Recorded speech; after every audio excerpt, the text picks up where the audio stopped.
Learning to express my emotions and feelings has been one of the most important and impactful lessons that I could ever have done. And it wasn't something that came easily to me. I had something happen when I was younger, when I was in my late teens, my first year in college. An interaction I had with my dad that I think hindered me more than anything else. Like I've talked about it openly, some of the verbal and physical abuse I sustained at the hands of my father and the fear that I grew up with and the consequences of being, you know, depressed and anxious and suicidal and low self-esteem and all that stuff. But there was one interaction more than any other that impacted me and I think had long-term impact. I'm going to share what that is. I don't think I've ever talked about this very specific thing publicly, but I think it's relevant to the topic that we're covering this week. And like everything else, I want to share it in the hopes that it will inspire someone else to not make the same mistakes I made and to not be held back by the same things I was held back by. I want the pain that I experienced to help other people avoid that pain. So I'm going to talk about that here today. So welcome back to the Aha Moments, where every day I share the lessons I've learned in my work as a psychotherapist and in my life to inspire you to live your very best life. Of course, I'm your host, Elliott Connie. So here's what happened. When I first realized that my life genuinely was in danger at my own hands, I was my high school years were the worst.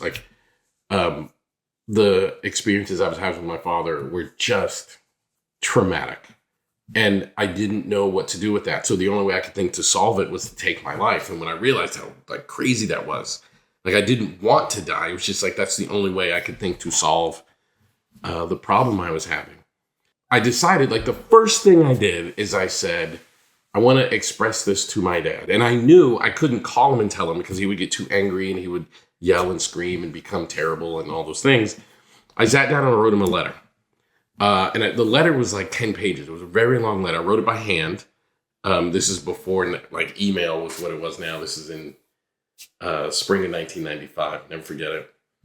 And I sat down and wrote him a letter. And I poured into, I literally was crying as I was writing the letter and I was telling him, here's how your treatment is impacting me. And here's what could potentially happen if we don't get this sorted out. I'm literally writing all this stuff. And I was so proud of myself when I wrote that letter. I put it in an envelope, mailed it to him, and I couldn't wait for him to get it because in my head, if he understood what was happening and the turmoil and trauma that I was going through, it would lead to some sort of change behavior, some sort of breakthrough, and potentially save my life. It was a lot of hope in that letter, if he reads this letter, things could change. And that was a massive thing for me at that time. So, the letter arrives and I'm living in a college dorm room at the time. So the next time we spoke, he's getting on to me about something. And it was a few days and he's getting on to me about something. He's yelling at me and he's calling me names and ripping me apart. And I said, Dad, did you read that letter? He said, yeah, I read it. I ripped that thing up and threw it away.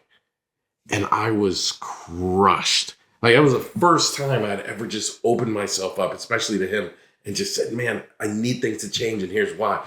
There was no anger in that letter. There was no rage in that letter. There was pleading and begging, I need things to change, and here's why. And his response was, I ripped that thing up and threw it away. Expletives were in there. And I remember losing my ability to trust myself, losing my ability to trust my instincts and my intuition.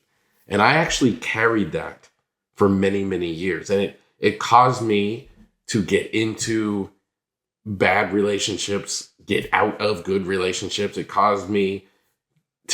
impacted my professional life. And I missed certain professional opportunities and took advantage of opportunities I probably shouldn't have and things that I knew were not right. Things I knew this is probably not going to end up right, but why not try? Because I lost my ability to trust my instincts and trust my intuition in that one interaction. That interaction, that phone call, I can literally tell you where I was standing when it happened. Actually, kind of not really, because the building I was standing in when it happened has now been torn down. But it was a very difficult thing. And I share this to say, regardless of what happens, you still have to learn to express your emotions and feelings, because they're going to impact how you feel about yourself and what your own capabilities are.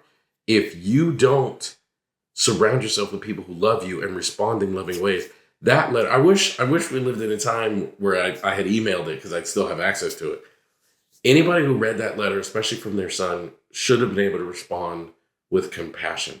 And I forgive my dad. I now realize he was fighting his own demons and fighting his own battles, but it certainly had a lifelong impact on me. So I just want to remind you that there's still time, and you can still change it, even amongst whatever traumatic things have happened in your life to harm or hinder your ability to express your feelings and emotions. Thanks for being here. If you wouldn't mind doing me a super huge favor, I would love it if you would share this podcast with at least one person in your life that you think could benefit from hearing this message today. And also, don't forget to subscribe on Apple Podcasts or anywhere else you listen to your podcast. And also follow me on all of the social media platforms: Facebook, Instagram, Blue Sky. You can search for my name, Elliott Connie, or at Elliott Speaks. That's my handle across all platforms. Can't wait to see you tomorrow.